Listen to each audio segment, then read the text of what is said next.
राजस्थान से, दौसा डिस्ट्रिक्ट से, रामगढ़ पचौरा तहसील से हूँ। हमारी मांग है, जैसे हमारे किसान जैसे अन्नदाता है, अन्न को पैदा करता है और हमारा अन्न को पैदा करता है और उसका लाभकारी मूल्य प्राप्त करना चाहते हैं हम। दूसरी बात, हम उसमें अन्न पैदा करते हैं, उसमें खाद भी लगता है, उसमें GST लग रही है, वो हमारी GST नहीं लगनी चाहिए। जैसे 1000 का खाद कटा है तो 18% GST लगती है, तो 1080 रुपये, 180 रुपये अलग से ज़्यादा लगते हैं, वो बंद रखनी चाहिए। दूसरी बात है, जैसे हमारे दौसा जिला रामगढ़ पचौरा में ज़मीन उपजाऊ है, वहाँ पानी नहीं है, तो ज़मीन तो उपजाऊ है, पानी नहीं है, कमा के कैसे खाए। तो अटल बिहारी वाजपेयी ने यह कहा था, नदी से नदी जोड़ के आपको पचौरा क्षेत्र में पानी की व्यवस्था की जाएगी। वो उनका वादा पूरा नहीं हो रहा है। ये हमारी मांग, ये हमारे किसान आए गर्जना रैली, ये हमारी मांग सरकार नहीं मानती है तो हम सड़कों पर उतरेंगे और दिल्ली की केंद्र सरकार की तरफ पूछ करेंगे। अटल बिहारी की जो बता रहे हैं आपकी, अटल बिहारी ने ये बोला था कि नदी से नदी मिला के जो पानी की समस्या वो दूर की जाए, पर अभी तो अटल बिहारी की ही सरकार है। अटल बिहारी हालांकि नहीं है इस समय, पर सरकार तो उन्हीं की है, तो क्यों पूरी नहीं हो रही है? नहीं, जिम्मेदार तो है ना सरकार। जैसे हमारे पिता दादाजी खत्म हो गए तो पिताजी तो जिम्मेदार है भाई, बेटा बेटी का जिम्मेदार तो होता है। तो हमारे जिम्मेदार तो यही तो लोग हैं जो केंद्र में बैठे। हम तो केंद्र से मांग कर रही है, तो हमको तो हमारे 5 लाख किसान आए, उनको दिख नहीं रहा है ये किसान किस लिए आए, क्यों बट करे। धरती पर $2 हमारे जेब से खर्चा लगा के ये किसान 1500 रुपये लगा के यहाँ आए हैं। उनको ये पता नहीं है, किसी का कोई फंड नहीं है, किसी सरकारी कर्मचारी का, यह उनका हमारे जेब का खर्चा है। अच्छा, 1 साल से आप लोग गाजीपुर बॉर्डर पे बैठे थे, तो वो नहीं थे, वो किसान अलग थे, मैं गाजीपुर बॉर्डर पर नहीं थे। हम तो भारतीय किसान संघ है, हमारी मांग कर रहे हैं। हम हमारे तहसील स्तरीय पर SDM से मांग करते थे, प्रधानमंत्री का नाम ज्ञापन देख के, कलेक्टर को भी ज्ञापन, SDM प्रधानमंत्री का नाम ज्ञापन, उसकी कोई सुनाई नहीं हुई। उसके बाद हम यहाँ हमारी रणनीतियाँ तैयार करके हम दिल्ली केंद्र में आए हैं।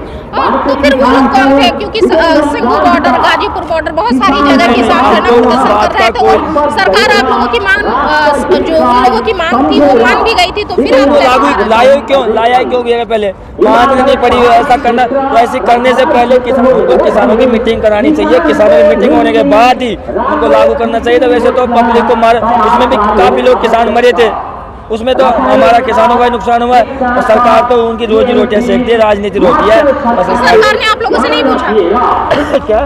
सरकार ने आप लोगों से नहीं पूछा? किसी से नहीं पूछा। हमारा संगठन है, संगठन की मीटिंग होती है, उनसे बात करना चाहिए। 5 लोगों को बुला के वही कर देते, डिसीजन वही होता। सरकार को जो भी बिल लाती है, जो भी करती है, वो तो किसानों के भले के लिए ही कर रही है। भला हो तो फिर वापस क्यों लिया उन्होंने? आप कहाँ से आए? मैं रामपुर से। क्या बोलना चाहेंगे, क्या किस लिए आए? मैं इसलिए आया हूँ कि जो गन्ने का भुगतान होता है वो 14 दिन के अंदर सबको हो जाना चाहिए, और जो क्या होता है गन्ने का वो सबका पैसा जो है वो 14 दिन के अंदर आ जाना चाहिए, और जो किसान की दवाइयों के लिए जो GST लगाई जाती है वो GST हट जानी चाहिए। और क्या क्या मांगे हैं आप? यही है कि जो दवाइयों पे जितना मतलब फसल होती है उसका जो भुगतान होता है वो उनको अच्छे पैसों, सरकार उससे अच्छा पैसा दिया जाए, अच्छे पैसों का रेट से खरीदी जाए। आज पूरे भारत से लगभग 540 जनपदों से किसान यहाँ पर आया है अपने अधिकारों की मांग करने के लिए। किसान को ना कोई सब्सिडी चाहिए, ना कोई अनुदान चाहिए, किसान को उसकी फसल का लागत के आधार पर लाभकारी मूल्य चाहिए, और इसी की मांग करने के लिए हम सब लोग यहाँ पर पहुँचे। तो सरकार तो सब चीजें पूरी कर रही है, तो फिर आप क्या चाहते हैं?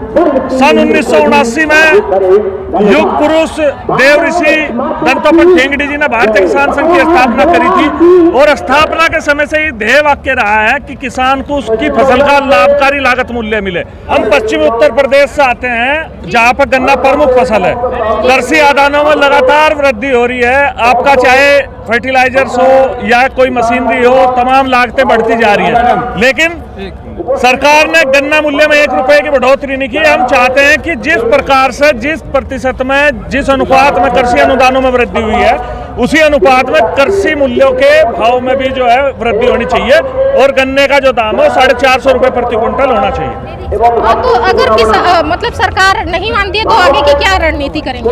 ये धरना और ये जो कार्यक्रम है आज केवल सांकेतिक है। यहाँ लाखों की संख्या में आज पूरे संपूर्ण भारत से किसान आया है।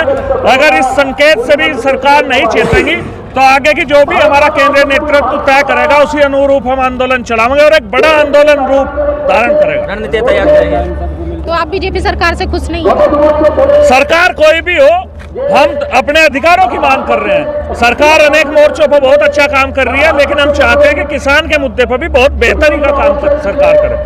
किसानों के मुद्दे ज्यादातर ये भारत देश कृषि प्रधान देश है, तो ज्यादातर किसान हैं और किसान ही तय करते हैं राजनीति पार्टी जो भी है। तो आपके द्वारा ही चुन के आई, आपकी बातें नहीं सुन रही है सरकार। हमारा ध्येय वाक्य है, देश के हम भंडार भरेंगे लेकिन कीमत पूरी लेंगे। राष्ट्र की अस्मिता के साथ साथ राष्ट्र प्रथम है, हम बाद में हैं, लेकिन हम भी अपने अधिकारों के साथ समझौता नहीं कर सकते। माननीय प्रधानमंत्री जी ने अनेक मुद्दों पर, अनेक मोर्चों पर बहुत अच्छा काम किया हो, चाहे धारा 370 हो या अन्य कई काम हो, लेकिन इसके साथ साथ जैसे उन्होंने कहा था कि 2022 तक हम किसानों की आमदनी 2 गुना कर देंगे, तो उस दिशा में किसान को जब तक उसकी फसल का लाभकारी मूल्य प्राप्त नहीं होगा, उसकी आमदनी 2 गुना नहीं होगी। अगर सरकार नहीं मानती है तो क्या आप सरकार बदलेंगे? अब सरकार हमारी है तो उसका चेताने का काम भी हम ही करेंगे। जब सरकार हमने बनाई है तो उसे समय पर हम जगाएंगे। सरकार अभी अगर सोई हुई है तो उसको जगाने के लिए आज पूरे भारतवर्ष से यहाँ रामलीला मैदान में किसान इकट्ठा हुआ है।